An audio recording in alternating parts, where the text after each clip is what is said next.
So the question is, how do you increase intimacy with your partner after you've been together for a long time or after you've just had a child?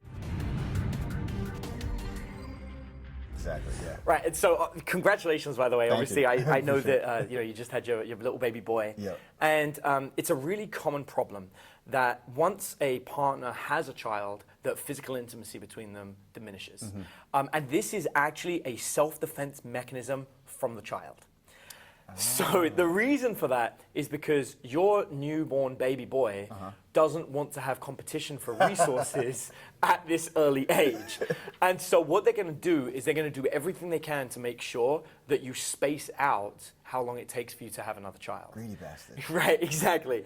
And it's going to be a little bit more than that as well, because there's also a physical recovery time for your partner and a long period of time without physical intercourse. Well, see, the trigger between men and women is testosterone is one of the key factors that triggers the desire for sexual intimacy between two people. Right? That's going to be like the big push.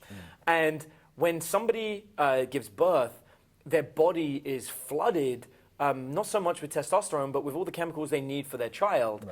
And of course, they're not having sex, and consistent sex increases testosterone. So now they're having inconsistent sex and haven't had it for a while, and they've got all of the hormones that they need for the child, and so their body isn't really flooded with the desire for you. Add to that the fact that anytime the child senses that you and your partner are together, that they should scream really, really loudly to make sure that no new child comes along. And it's a wonderful recipe to stop physical intimacy forming between you and your partner. How did you know? Yeah.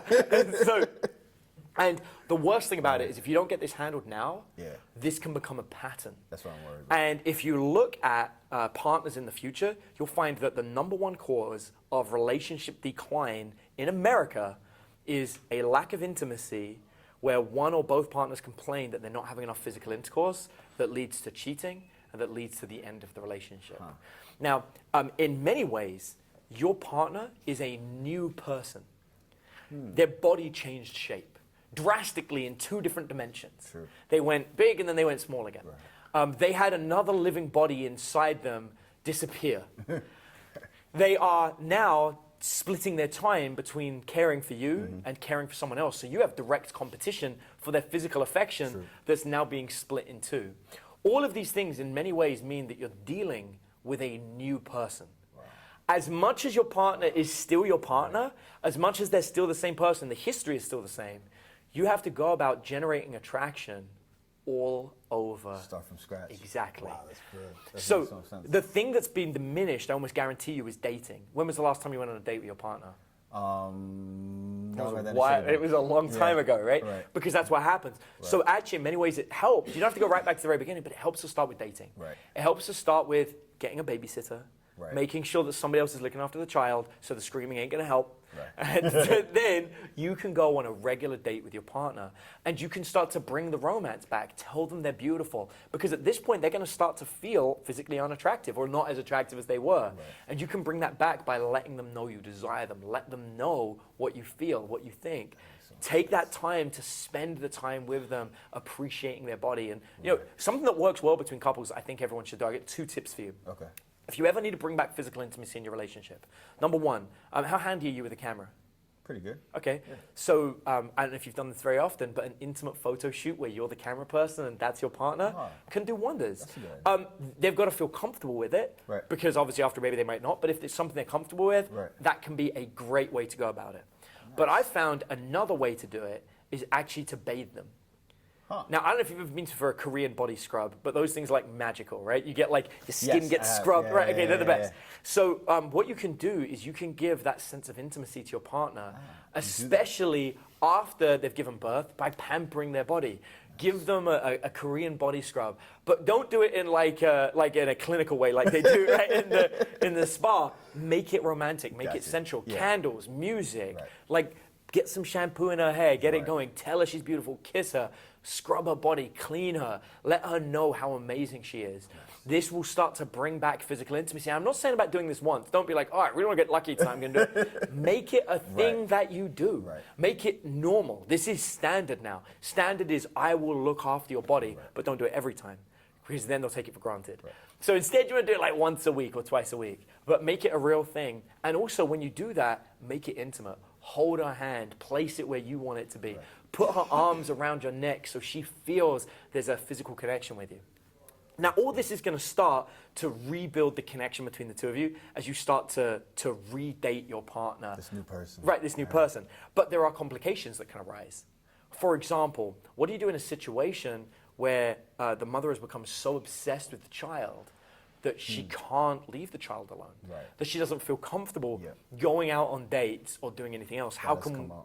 Right? Okay. That has come up. Yeah. Anything else come up, just so I know before I get into it? Yeah, no, something, exactly. Just like, who do I trust, and only I can do this. You know, right.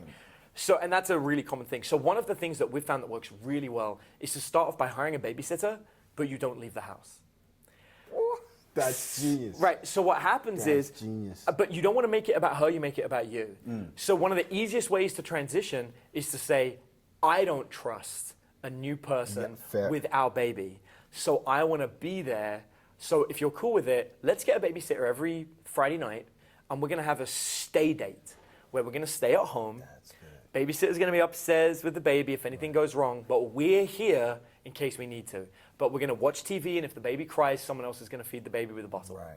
So that person sits upstairs, reads a book, does whatever they want. You can get a teenager to do it. It doesn't have to be anybody too crazy. And there's some great apps where you can do it. But you can slowly ease your partner into feeling comfortable with this person. Right.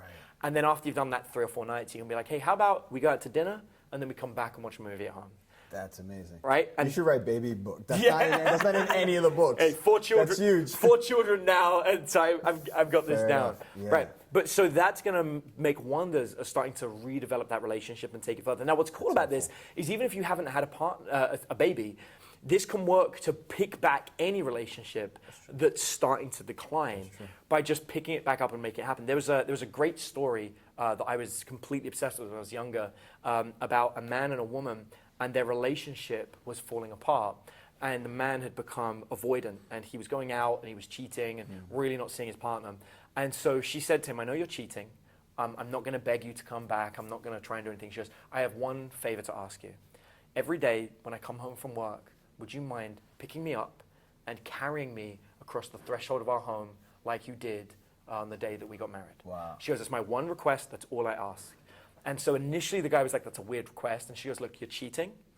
I'd like to fix our relationship. This is all I'm asking, is that you carry me across the threshold. And so every single day, the man would meet her from work. He would come home. He'd pick her up and carry her across the threshold. And they'd be like, okay, I'm going out with the guys. And she goes, that's no problem whatsoever. And this complete acceptance of the situation weirded the guy out. Yeah. So for the first week, but he made sure he honored her request. He turned up. And then he noticed something, that as the weeks went by, she was losing weight. And he realized that his true love remembered taking her across the threshold, that something was up. So he sat down and asked her, and he found out that she'd contracted a terminal illness. And she didn't want to tell him because she was happy about the fact that he was moving on, but she just wanted him to slow it down so that she could have him for the towards the end. Bit of time. Wow. So what happened was this shift, this realization this guy had that he was missing the final years of his life with his partner, caused him to not want to see anybody else and to focus on her. And every day he carried her in just like he always did. And it didn't take long before, I forget the full details of the story, but basically he spends the next few years working with her and helping her get better. And I think if I remember rightly, it ends up well. She recovers and they reform their relationship. But the point is that I'm trying to get here is when a relationship starts to collapse, the biggest fix you can do is actually to put time into the little details that once upon a time were standard. Got it. It's standard that when we get married, I'm going to carry you across the door. Right. It's standard that I'm going to fix you a drink. It's standard that I'm going to give you a massage to make you feel in the mood. And then once you've been with a partner long enough that now you've got children, these standards are things you take for granted, so you don't have to do them anymore. No. We don't have to do that. But actually, if you want to bring the relationship back to where it was, then you have to bring these things back into it and remove the demands and make it much more about what you're offering and bringing to the table to pick it back up again and make it spicy. That makes so much sense. Cool. That's huge. Any other questions? Or? No, that's amazing. Perfect. Man. Appreciate you, man. Thank you. Thank you. Brilliant.